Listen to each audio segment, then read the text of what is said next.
우리 예수님께서는 우리에게 믿음에 대한 중요성을 많이 강조하십니다.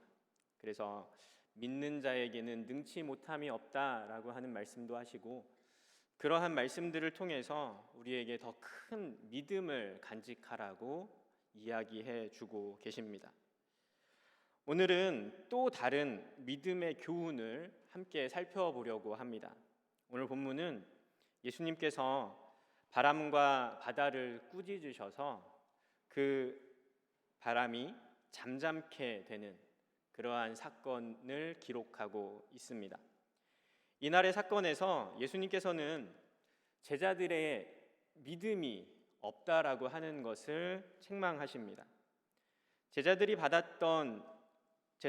책망받았던 그 이유를 오늘 잠시 살펴보면서 우리의 믿음을 점검하고 더 좋은 믿음으로 나아가는 은혜의 시간 되기를 소망합니다. 오늘 본문을 자세히 살펴보면 35절에서 36절 말씀에 이렇게 기록하고 있습니다. 그날 저물 때에 제자들에게 이르시되 우리가 저편으로 건너가자 하시니 그들이 무리를 떠나 예수를 배에 계신 그대로 모시고 가매 다른 배들도 함께 하더니 라고 말씀합니다. 예수님께서 사역을 시작하시면서 상당히 인기를 얻게 되었죠. 그래서 수많은 사람들이 예수님을 따라다녔습니다. 4장 1절에 보면 예수님께서는 큰 무리에게 말씀을 전하시기 위해서 배에 올라서 앉으셨습니다. 그리고 호숫가에 배를 띄우고 그리고는 육지를 향해서 하나님의 말씀을 전하시게 된 거죠. 그때 수많은 무리들이 함께 있었기 때문에 예수님이 그들을 향해 하나님의 말씀을 잘 전달하기 위해서 배를 이용하는 방법을 통해 효과적으로 하나님의 말씀을 전달하셨던 겁니다. 그리고는 저녁이 되어서 그 배를 타고 바다 건너편으로 가자고 제자들에게 말씀을 하십니다. 그리고 무리에게 말씀을 전하셨던 그 배에 그대로 앉으셔서 그 배를 그대로 타고 항해를 떠납니다. 그런데 얼마쯤 지났을까 큰 풍랑이 일어나서 배에 물이 가득 찼다라고 하는 표현을 통해서 그 배가 얼마나 심각한 위기 상황에 있었는지를 알게끔 해줍니다.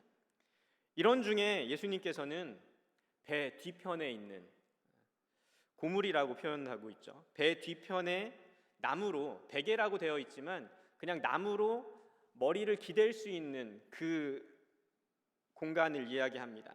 그래서 나무로 만들어져 있는 베개처럼 머리를 기댈 수 있는 그곳에 머리를 대고 주무시고 계셨습니다. 제자들은 예수님을 깨우면서 우리가 지금 죽게 되었는데 아무렇지도 않으시냐고 약간 불만 섞인 말로 예수님께 도움을 청하게 되죠. 예수님은 바람을 꾸짖으시면서 바다에게 잠잠하라 라고 이야기를 하시니까 바로 바다가 잔잔해지게 된 겁니다. 이 짧은 사건이지만 이 내용을 읽어보면 이 사건을 목격하고 체험한 사람이 직접 썼다라고 하는 것을 알게끔 하는 구절들이 있습니다. 이 사건을 직접 경험한 사람이 그 사건을 떠올릴 때 자신의 뇌리에 스쳐 지나가는 그 강렬한 사건들, 강렬한 이미지들이 있어가지고 그것을 말하면서 당시의 그 세부 사항들을 전달하고 있는 것이죠. 예를 들면 이런 겁니다. 출발할 때에 그날 저물 때에라고 하는 것이 그렇습니다. 굳이 이 그날 저물 때라고 하는 것을 굳이 넣지 않아도 이 사건을 잘 전달할 수 있지만 그럼에도 불구하고 그날 저물 때에라고 하는 말이 또 들어가 있죠. 또 36절에 다른 배들도 함께 했다라고 하는 말이 있습니다. 그것을 봤던 사람이 우리 배만 출발했던 것이 아니라 옆에 있던 다른 배들도 우리와 함께 갔다라고 하는 것을 알려주고 있는 것이죠. 이 배들이 왜 따라갔는지, 그 다음에 이 배들이 풍랑이 일어나고 어떻게 되었는지에 대한 설명은 성경에 기록되어 있지 않습니다. 그냥 이 사건을 경험한 사람이 이 장면이 그냥 기억에 남는 겁니다. 그래서 그것을 기록해 놓은 것이죠. 이 우리가 읽은 이 마가복음은 마가가 기록한 성경입니다. 마가는 사도행전 12장 12절에 나오는 마가 요한이라고 봅니다. 마가는 사도행전 13장 5절에 안디옥에서 바울과 바나바가 1차 전도 여행을 떠날 때 그때 함께 했습니다. 그런데 중간에 어떠한 일이 있었는지 모르지만 마가가 그 전도 여행을 하면서 너무 힘들었는지 어떠한 상황이었는지는 정확히 알 수 없지만 선교 여행을 포기하고 자기 집으로 돌아가게 됩니다. 바울의 입장에서는 좀 괘씸했던 겁니다. 이 마가가 너무 괘씸했던 거죠. 그래서 2차 전도 여행을 떠나려고 할 때 바울과 바나바가 서로 마가 때문에 다투게 됩니다. 그래서 결국 바울은 마가를 띄워놓고 바나바와도 헤어지게 되는 그러한 상황까지 이르게 되죠. 그러다가 성경에 보면 나중에 바울은 마가를 나의 동역자다라고 하는 말을 합니다. 서로 화해한 거죠. 서로 아주 친밀한 관계가 된 겁니다. 그리고 베드로도 마가를 자신의 동역자라고 하는 표현을 합니다. 이 마가가 로마에 있을 때 바울과 바나바가 로마에서 사역을 할 때 함께 동역했던 것으로 보고 있습니다. 이때 베드로를 통해서 이 마가복음이 쓰여졌을 것이다라고 그렇게 추측을 하고 있습니다. 그래서 베드로의 경험적 이야기가 이 마가복음에 기록되었다라고 그렇게 보고 있는 것이죠. 오늘의 이 사건은 정말 있었던 일을 베드로가 기억하면서 그날을 회상하면서 기록한 것입니다. 마가가 기록을 했지만 베드로가 이야기한 것을 마가가 기록한 것이죠. 이 사건을 통해서 우리는 더 큰 믿음을 소유하기 위해 어떤 믿음을 간직해야 하는지를 우리에게 알게 해줍니다. 오늘 본문의 말씀을 통해서 우리가 큰 믿음을 갖기 위해서 세 가지를 생각해 보려고 합니다. 먼저 첫 번째는 예수님은 가시세계의 차원을 초월하신 분이다라고 하는 것을 우리가 믿어야 합니다. 예수님께서는 가시세계, 우리가 지금 보고 있는 이 세계를 초월하시는 초월자시다라고 하는 것을 우리가 믿어야 한다라고 하는 것입니다. 풍랑이 있는 바다를 예수님께서 잠잠하라고 말씀을 하시니까 즉시 바람이 그치고 풍랑이 잔잔하게 됩니다. 우리는 하나님께서 천지 만물을 지으셨다라고 하는 것을 믿습니다. 믿으시죠? 그 믿음을 가지고 있지만 기독교인이면서도 기적에 대해서는 의심하시는 분들이 간혹 계십니다.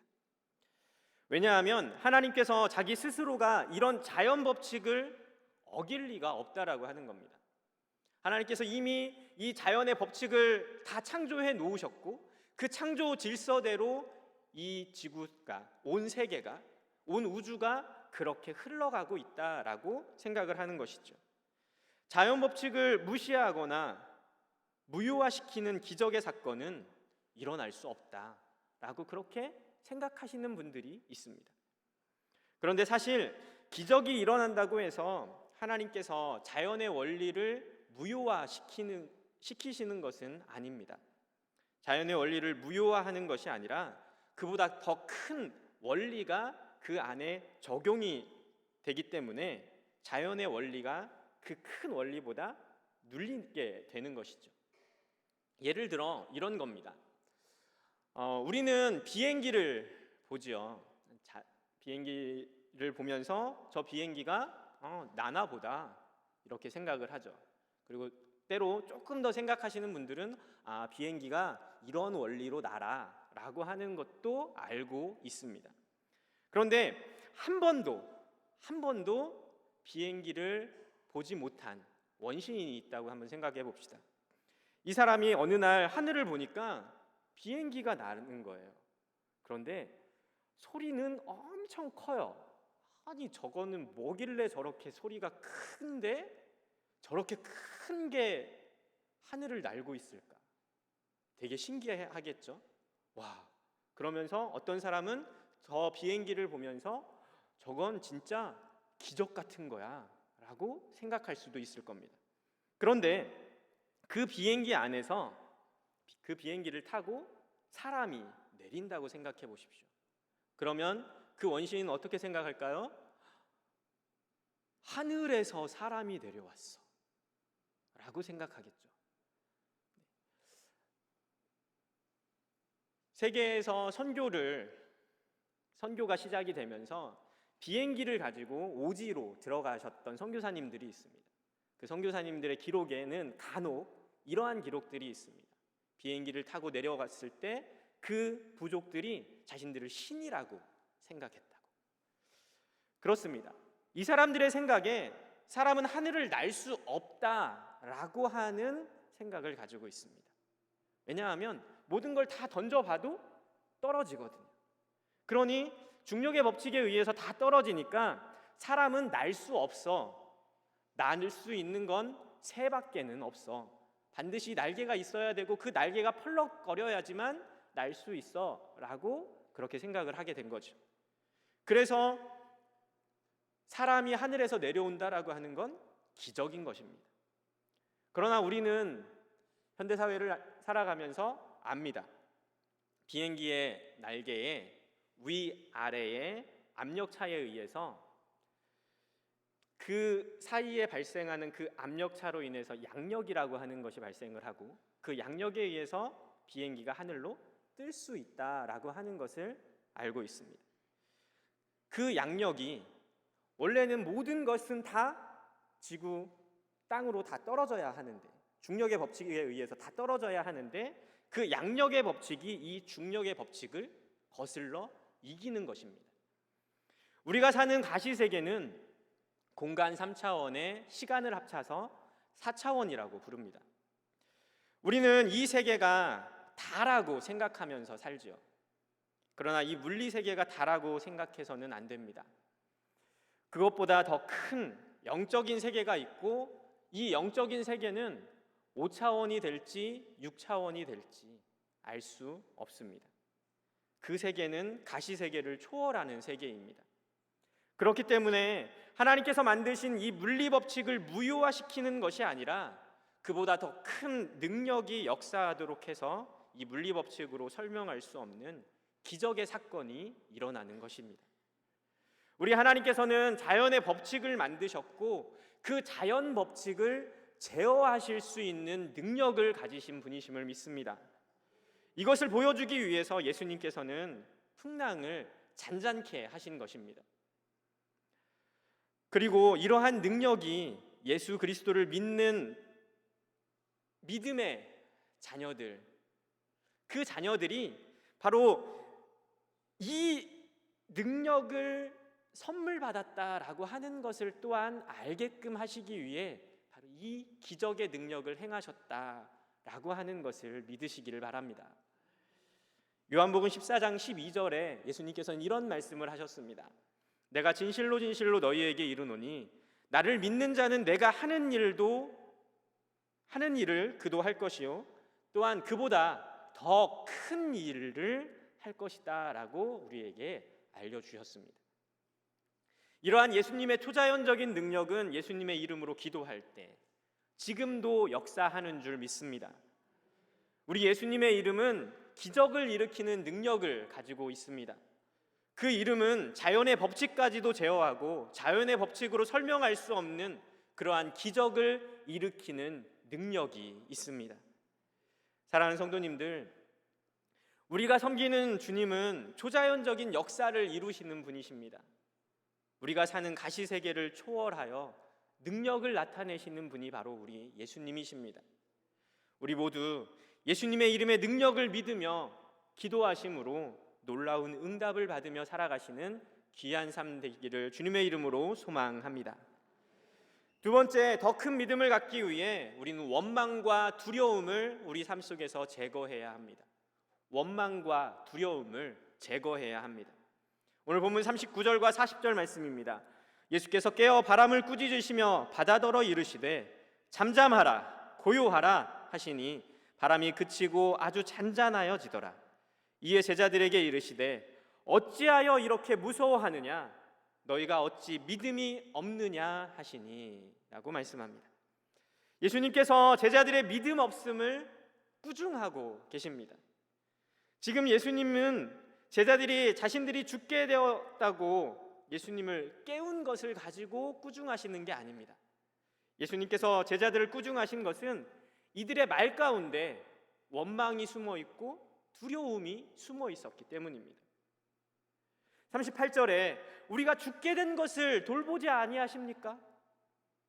라고 하는 그 어투에, 그 말투에 꾸중, 그 원망 섞인 그 말이 보이십니까? 제자들은 풍랑이 일자 그래도 어부 출신들이 많이 있다 보니까 어떻게 해서든 이 풍랑을 이겨보려고 노력을 했을 겁니다. 정말 최선을 다해 그 상황을 극복해 보려고 노력했을 겁니다. 그런데 베테랑 어부들임에도 불구하고 풍랑 속에서 배에 물이 들어오는 것을 밖으로 퍼내는 일 말고는 할 수 있는 게 없었습니다. 그런데 가만 생각해 보니까 배를 타고 건너편으로 가자 하신 분이 누구세요? 예수님이십니다. 또 그날 배 타고 가자고 예수님께서 말씀만 안 하셨다면 우리가 이렇게 풍랑 만날 일도 없을 텐데 하는 그러한 마음도 그들 안에 들었을지 모릅니다. 그래서 제자들은 예수님께 원망 섞인 말을 하고 있는 겁니다. 우리도 세상을 살면서 그런 원망 많이 하지 않습니까?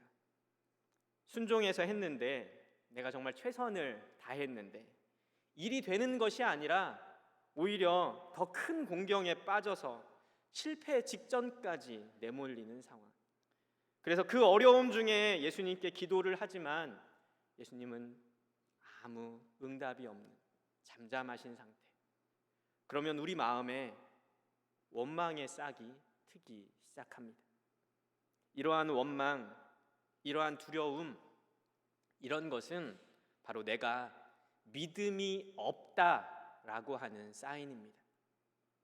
예수님께서 지금 제자들을 나무라신 것은 믿음이 없는 것을 나무라고 계시는 겁니다. 원망이나 두려움은 믿음과 공존할 수 없습니다. 원망과 두려움이 있다라고 하는 것은 믿음이 없다라고 하는 뜻이고, 말을 바꾸면 믿음이 있는 사람에게는 원망과 두려움이 없습니다. 예수님은 위기에 빠진 사람, 어려움에 빠진 사람이 도움을 청할 때 구원해 주시는 구원자이심을 믿으시기 바랍니다. 제자들은 분명 예수님께서 병에 걸린 사람을 치유해 주시고 구원해 주시는 것을 보았습니다. 그리고 귀신 들린 사람, 그 어려움에 처해 있는 그들에게 귀신으로부터 구원해 주는 그러한 경험들을 했습니다. 이것을 경험했다면 예수님과 함께 있으면서 죽을 그 환경 가운데 있어도 주님께서 구원해 주신다라고 하는 그 믿음을 가지고 예수님을 먼저 깨우든, 아니면 지금 이곳에 우리 예수님이 계시다, 그들이 먼저 바다를 명령하여 잔잔하라고 이야기할 수도 있었을 겁니다. 그런데 두려워하고 원망하고 있습니다. 예수님을 바라보면서 두려워하고 원망하며 예수님을 깨우고 있습니다. 그러한 제자들을 예수님은 꾸중하셨습니다. 그렇다고 죽게 되었는데 그냥 가만히 있으라고 하는 것은 아닙니다. 분명 예수님을 깨워서 지금 풍랑으로 고통스러운 가운데 있는데, 주님, 이 바다를 잠잠케 해주십시오라고 예수님께 부탁하였다면, 오히려 예수님을 의지하는 그 믿음으로 예수님께 다가갔다면 예수님께서는 그들에게 믿음을 가진 자들이라고 칭찬하셨을 수도 있습니다. 제자들은 예수님께서 이 상황을 어떻게 해주실 것이다 라고 하는 기대하는 마음은 가지고 있었습니다. 그러나 확신 있는 믿음이 그들 안에 없었다라고 하는 것이죠. 그래서 두려워했고 원망했습니다. 그로 인해 예수님께 꾸중을 들은 것입니다. 우리 하나님은 구원하시는 분이십니다. 어려움에 처한 사람의 울부짖음에 가만히 계시지 못하시는 분이 바로 우리 하나님이십니다. 내가 어려울 때 하나님께 도움을 청하면 도와주신다라고 하는 이러한 확신을 가지시기 바랍니다. 우리 예수님은 우리를 구원하실 능력을 가지신 분이십니다. 골로새서 1장 16절 말씀에 만물이 그에게서 창조되되 하늘과 땅에서 보이는 것들과 보이지 않는 것들과 혹은 왕권들이나 주권들이나 통치자들이나 권세들이나 만물이 다 그로 말미암고 그를 위하여 창조되었고라고 말씀합니다. 온 우주 만물이 그리스도 안에서 만들어졌고 그리스도를 매개체로 만들어졌고 그리스도를 위하여 만들어졌다라고 말씀합니다. 이런 분이 바로 우리 인생의 주인이십니다. 그런데 우리가 어떻게 이분을 원망하고 이분 앞에서 두려워할 수 있겠습니까? 우리 주님은 우리의 울부짖는 기도를 외면치 못하시는 그러한 자비가 풍성하신 하나님이십니다. 도움을 청하는 사람을 외면하지 못하시는 그러한 구원자십니다. 우리 삶 가운데 원망과 두려움을 다 제거해 버리시고 예수님만 바라보고 도움을 청하는 우리 모두가 되시기를 소망합니다. 그리하여 우리가 가진 문제가 아무리 크다 해도 예수님으로 말미암아 해결받으시기를 바랍니다. 우리의 적이 아무리 강할지라도 예수님으로 말미암아 승리하시는 귀하신 성도님들 되시기를 주님의 이름으로 소망합니다. 마지막 세 번째로 우리가 큰 믿음을 갖기 위해 예수님을 경외해야 합니다. 다른 말로 이야기해서 예수님을 과소평가하지 말아야 한다는 것입니다. 41절 말씀에 그들이 심히 두려워하여 서로 말하되 그가 누구이기에 바람과 바다도 순종하는가 하였더라. 그들은 두려워해서 그가 누구이기에 바람과 바다까지 복종하는가라고 하면서 자신들이 함께 이야기를 합니다. 제자들은 예수님께서 질병을 고치시고 귀신을 쫓는 것을 보았습니다. 정말 그것을 보면서 이분은 범상한 인물이 아니다라고 하는 것을 알았어요. 그런데 이 정도일 줄은 몰랐던 겁니다. 어떻게 자연까지 다스리지? 그래서 보인 반응이 두려움이었습니다. 다른 말로 예수님에 대한 경외하는 마음이 생긴 것입니다. 이사야 6장에 보면 이사야가 하늘 보좌에 계신 주님을 바라보면서 주님을 보고 이렇게 이야기합니다. 이제 나는 죽었다. 입술로 죄를 짓던 내가 거룩하신 만군의 여호와 하나님을 직접 눈으로 뵙다니 나는 죽었구나 라고 외친 겁니다. 하나님을 바라보면서 경외하는 그 마음으로 그가 두려움을 가졌던 것이죠. 지금 제자들은 예수님께서 하나님이심을 경험하고 두려움에 사로잡히게 된 것입니다. 제자들은 예수님과 함께 다니면서 온갖 기적을 체험하면서도 예수님의 그 친밀함 가운데서 그냥 옆집 아저씨처럼 그렇게 생각을 했던 겁니다. 그러면서 예수님을 더욱 존중하고 귀하게 생각했어야 되는데 하나님의 아들이다라고 하는 것을 믿었어야 되는데 그러지 못했습니다. 그런데 이제 이 경험을 통해서 이분이 그냥 사람이 아니구나, 정말 하나님의 놀라운 능력을 경험하게 된 것입니다. 그래서 두렵고 떨리는 마음이 이들에게 심어지게 된 것이죠. 우리는 바로 이러한 제자들과 별반 다르지 않게 살아갑니다.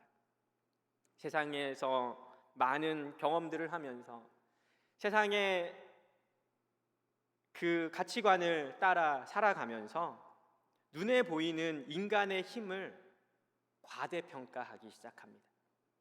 그러면서 우리가 정말 높이 평가해야 할 하나님을 과소평가하기 시작합니다. 내가 어려움이 찾아올 때 하나님께 나아가기보다 먼저 나를 도와줄 수 있는 사람, 그 사람이 누구인가를 찾습니다. 인간의 힘을 과대평가하기 때문입니다. 하나님의 놀라운 능력을 우리는 삶의 순간순간 경험을 합니다. 경험을 했음에도 불구하고 어려움이 찾아올 때 먼저 생각하는 것은 하나님이 아니라 이 문제를 해결해 줄 수 있는 사람이 먼저 떠오릅니다. 그러나 우리는 하나님의 능력을 절대 과소평가해서는 안 됩니다. 하나님의 사랑은 우리들이 생각하는 것보다 훨씬 더 크십니다. 하나님의 지혜는 우리가 생각하는 것보다 훨씬 더 큽니다. 진짜 하나님은 우리들이 믿는 것보다 정말 훨씬 더 크신 분이십니다. 하나님을 과소평가하고 우리 인간의 능력을 과대평가하는 것, 죄송한 얘기지만 이것은 질병입니다. 영적인 질병입니다. 이 질병을 갖고 있는 동안에 우리의 신앙생활은 행복할 수 없습니다.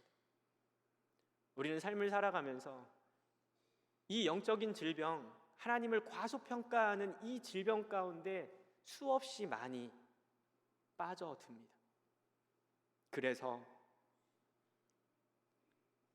하나님의 마음을 슬프게 할 때가 참 많습니다. 우리의 영안을 띄워서 하나님의 크심을 봐야 합니다. 하나님을 과소평가하는 데서 우리가 벗어나야 할 줄 믿습니다. 우리의 영안이 뜨일 수 있도록 늘 하나님께 기도하시고 성령 충만하시기를 바랍니다. 하나님의 능력이 얼마나 큰지, 그분의 사랑이 얼마나 큰지, 그분의 지혜가 얼마나 큰지 늘 잊지 않고 살아가길 주님의 이름으로 소망합니다. 바울은 에베소 교인들에게 편지하면서 이러한 말을 합니다. 에베소서 1장 17절에서 19절 말씀인데요, 새번역 성경으로 읽어드리겠습니다. 우리 주 예수 그리스도의 하나님이신 영광의 아버지께서 지혜와 계시의 영을 여러분에게 주셔서 하나님을 알게 하시고 여러분의 마음의 눈을 밝혀주셔서 하나님의 부르심에 속한 소망이 무엇이며 성도들에게 베푸시는 하나님의 영광스러운 상속이 얼마나 풍성한지를 여러분이 알게 되기를 바랍니다. 또한 믿는 사람들인 우리에게 강한 힘으로 활동하시는 하나님의 능력이 얼마나 엄청나게 큰지를 여러분이 알기 바랍니다.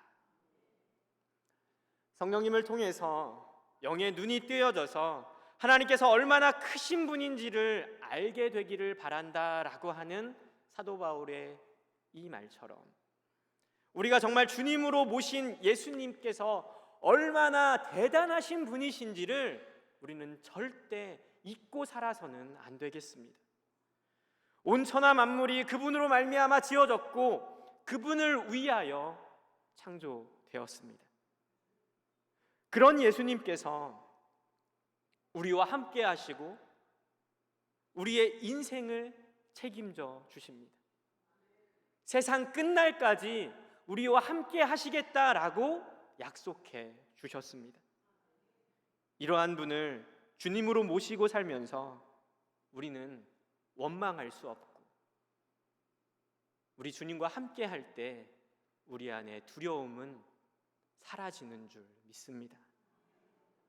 우리는 다만 그분을 신뢰하고 맡겨진 삶의 자리에서 최선을 다하며 어떠한 상황에서도 주님을 바라보며 기도해야 할 줄 믿습니다. 우리 모든 성도님들 이런 주님을 경외하시고 순종하셔서 주님의 놀라운 역사를 경험하며 더욱 주님을 신뢰하고 사랑하는, 주님을 사랑하는 그 마음이 더 많이 싹터가시는 저와 여러분 되시기를 주님의 이름으로 소망합니다. 기도하시겠습니다.